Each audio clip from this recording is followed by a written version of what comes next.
और भी दे बिस्मिल्लाहिर्रहमानिर्रहीम, अस्सलाम वालेकुम। आप सब जानते हैं कि रमज़ान का तीसरा अशरा स्टार्ट हो चुका है और बहुत थोड़े से दिन रह गए हैं इस मुबारक माह रमज़ान के।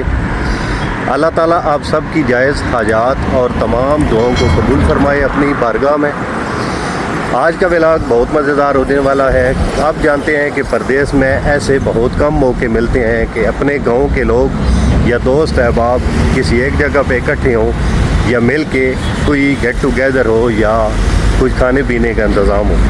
इस सिलसिले में आज हमारे गांव के सब लोगों ने मिल के छोटी सी अफ्तारी का इंतज़ाम किया है। अफ्तारी तो एक बहाना है, असल में गपशप और मुलाकात हो जाती है। लेके चलते हैं आपको आज की अफ्तारी पे और दिखाते हैं कि अफ्तारी में क्या क्या है और कैसा इंतज़ाम किया हुआ है।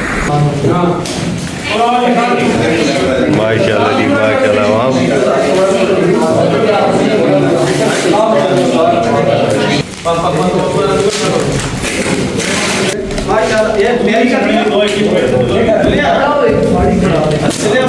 और भी दे और छड़ना ना अदनान जी की हाल है? रमज़ान नाल थोड़ा जिहा फर्क भी आ तुहाडे? अच्छा चलो रमज़ान की बरकत ना।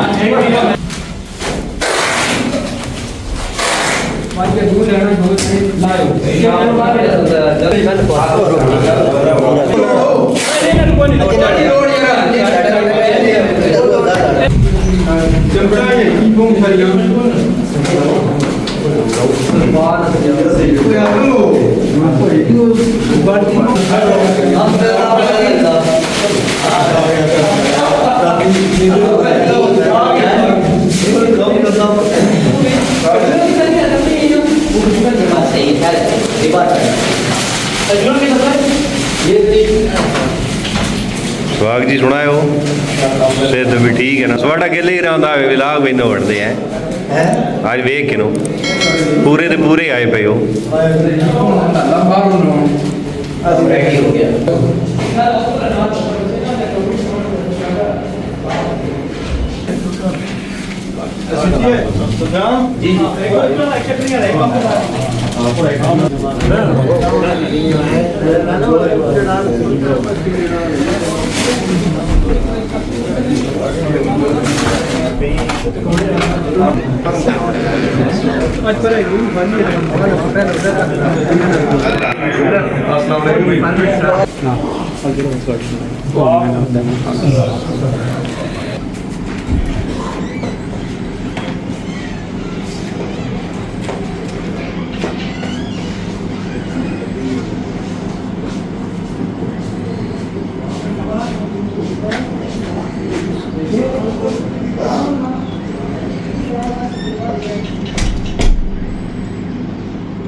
लेकिन विद्यार्थी को भी कई नहीं होता है, कई दिन में एक ही सौ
उम्मीद करता हूँ आपको आज की ये खूबसूरत मज़ेदार अफ्तारी की वीडियो पसंद आई होगी।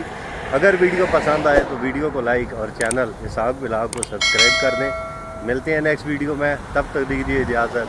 अल्लाह हाफ़िज़।